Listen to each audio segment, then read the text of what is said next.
আপনাদের প্রথমে পায়ে ধরে বলবো, তারপরে হাতে ধরে বলবো। যদি পায়ে ধরে হাতে ধরে বললে কথা না শুনেন, ঘাড় ধরতে আমাদের এতটুকু হাত কেঁপে উঠবে না।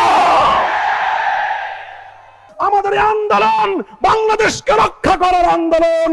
আমাদের এই আন্দোলন ১৫০০ শহীদের রক্তের সঙ্গে শপথ রক্ষা করার আন্দোলন। আমাদের এই আন্দোলন ৩০,০০০ যুদ্ধাহত জুলাই যোদ্ধাদের স্বপ্ন পূরণের আন্দোলন। জুলাই সনদ অক্ষরে অক্ষরে বাস্তবায়ন করুন।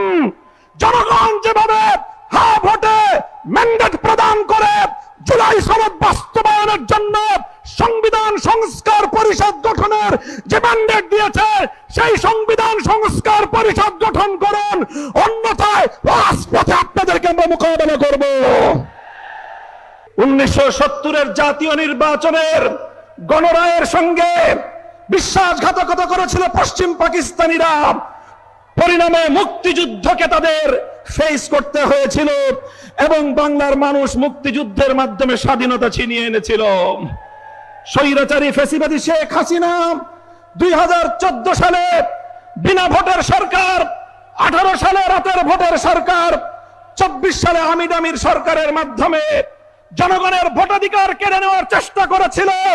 ২৪ জুলাই বিপ্লবের মাধ্যমে শুধু ক্ষমতার মসনদ নয়, বাংলার সীমানা থেকে সে পরে গিয়ে পড়েছে। আপনাদেরকে বলতে চাই, ৭০% জনগণের এই ম্যান্ডেটের সঙ্গে যদি আপনারা বিশ্বাসঘাতকতার এই ধারা অব্যাহত রাখেন, আপনাদের পরিণাম পশ্চিম পাকিস্তানি স্বৈর গোষ্ঠী এবং শেখ হাসিনার চেয়ে ভিন্ন কিছু হওয়ার কথা নয়। বাংলাদেশের আধ্যাত্মিক রাজধানী, শাহজালালের পুণ্যভূমি, আলেম ওলামাদের পুণ্যভূমি, এই সিলেটের মাটি থেকে আমাদের বর্তমান অবস্থান সুস্পষ্ট ভাষায় ব্যক্ত করতে চাই।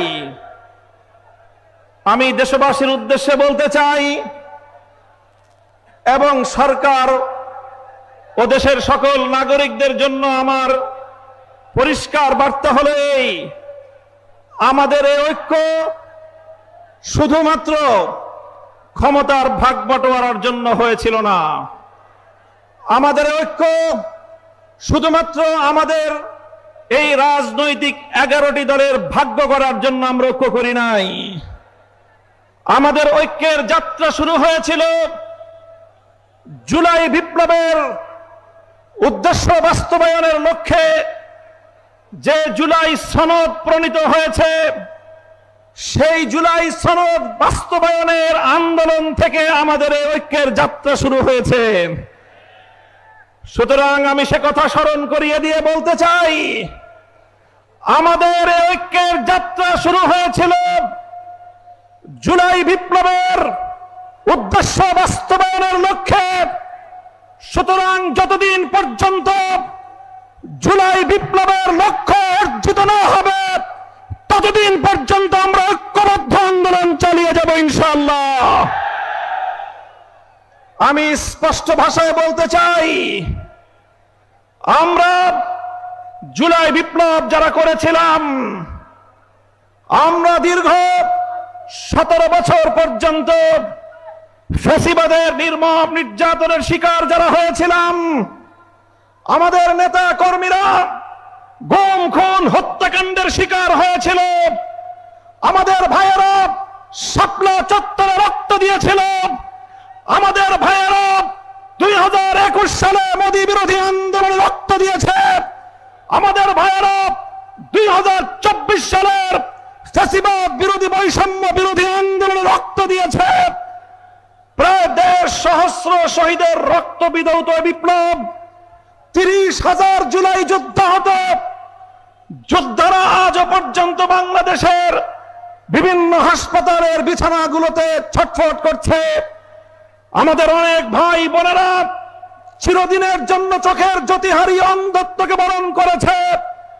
আমাদের ভাই বোনেরা অনেকে চিরদিনের জন্য পঙ্গুত্বকে বরণ করে নিয়েছে।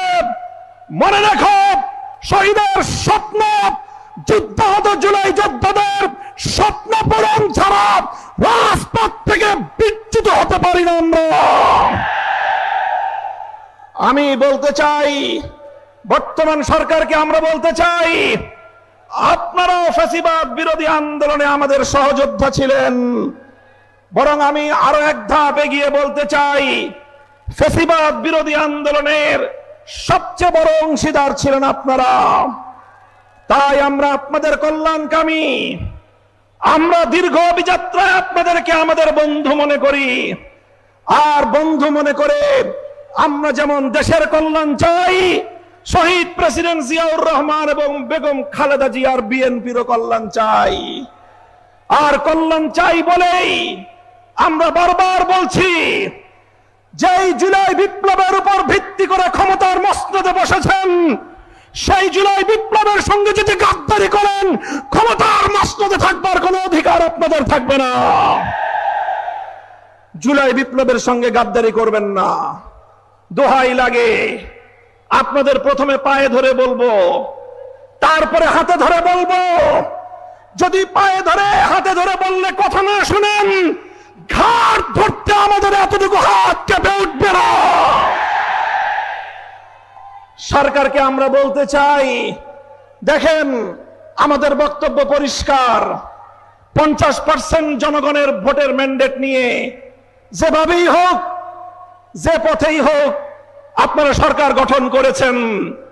50% জনগণের সংসদ নির্বাচনে ভোট প্রদানের যে মর্যাদা এবং সম্মান রয়েছে, গণভোটে প্রায় 70% মানুষ যে হ্যাঁ ভোটে ভোট প্রদান করলো, সেই 70% মানুষের ভোটাধিকার নিয়ে যদি ছিনিমিনি খেলতে চান, ইতিহাস স্মরণ করিয়ে দিতে চাই আমি আপনাদেরকে।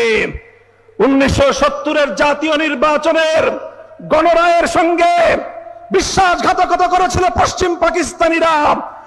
পরিণামে মুক্তিযুদ্ধকে তাদের ফেস করতে হয়েছিল এবং বাংলার মানুষ মুক্তিযুদ্ধের মাধ্যমে স্বাধীনতা ছিনিয়ে এনেছিল। স্বৈরাচারী ফ্যাসিবাদী শেখ হাসিনা 2014 সালে বিনা ভোটের সরকার, 18 সালে রাতের ভোটের সরকার, 24 সালে আমির আমির সরকারের মাধ্যমে জনগণের ভোটাধিকার কেড়ে নেওয়ার চেষ্টা করেছিল। 24 জুলাই বিপ্লবের মাধ্যমে শুধু ক্ষমতার মসনদ নয়, বাংলার সীমানা থেকে সে ওপারে পড়ে গিয়ে পড়েছে। আপনাদেরকে বলতে চাই, 70% জনগণের এই ম্যান্ডেটের সঙ্গে যদি আপনারা বিশ্বাসঘাতকতার এই ধারা অব্যাহত রাখেন, আপনাদের পরিণাম পশ্চিম পাকিস্তানি স্বৈর গোষ্ঠী এবং শেখ হাসিনার চেয়ে ভিন্ন কিছু হওয়ার কথা নয়। আপনারা গণভোটের রায়টা কার্যকর করেন, ভালো হবে আপনাদের। দেশের মানুষকে সম্মান দেখান। আপনারা আমাদের কথা শুনবেন এক সময়। তবে বাংলাদেশে একটা কথা আছে, একটা প্রাণীর কথা, যে পানি খায় তবে ঘোলা করে খায়। আমি সেই প্রাণীটার নাম বলতে চাইলাম না। আপনাদেরকে যদি প্রশ্ন করি, জানেন পানি ঘোলা করে কোন প্রাণী খায়? আমরা বলেছিলাম এই চুপ করে রাখেন না। আমরা বলেছিলাম শেখ হাসিনার লেসপেন্সার চুপ বাংলাদেশের রাষ্ট্রপতির ক্ষমতার মসনদে থাকতে পারে না। কথাটা ভালো লাগে নাই? কথাটা ভালো লাগে নাই আপনাদের? আজ যখন সে রাষ্ট্রপতির মসনদে বসে আপনাদেরকে ছবল মারতে উদ্যত হয়েছে, তখন স্পিকারকে 24 ঘন্টার নোটিশে হাসপাতাল থেকে ডেকে এনে সেই চুপ্পুকে আপনারা বিদায় করলেন।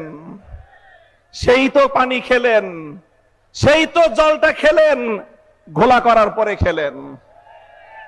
এখনো বলছি, গণভোটের গণরায় মেনে নিন, জুলাই সনদ অক্ষরে অক্ষরে বাস্তবায়ন করুন। জনগণ যেভাবে হ্যাঁ ভোটে ম্যান্ডেট প্রদান করে জুলাই সনদ বাস্তবায়নের জন্য সংবিধান সংস্কার পরিষদ গঠনের যে ম্যান্ডেট দিয়েছে, সেই সংবিধান সংস্কার পরিষদ গঠন করুন। অন্যথায় রাজপথে আপনাদেরকে আমরা মোকাবেলা করব ইনশাআল্লাহ। আমাদের এই আন্দোলন জুলাই বিপ্লবের স্বপ্ন পূরণের আন্দোলন। আমাদের এই আন্দোলন জনগণের গণভোটের রায় বাস্তবায়নের আন্দোলন। আমাদের এই আন্দোলন বাংলাদেশকে রক্ষা করার আন্দোলন। আমাদের এই আন্দোলন ১৫০০ শহীদের রক্তের সঙ্গে শপথ রক্ষা করার আন্দোলন। আমাদের এই আন্দোলন ৩০,০০০ যুদ্ধাহত জুলাই যোদ্ধাদের স্বপ্ন পূরণের আন্দোলন। এই আন্দোলনে থাকবেন আপনারা। এই ইনকিলাব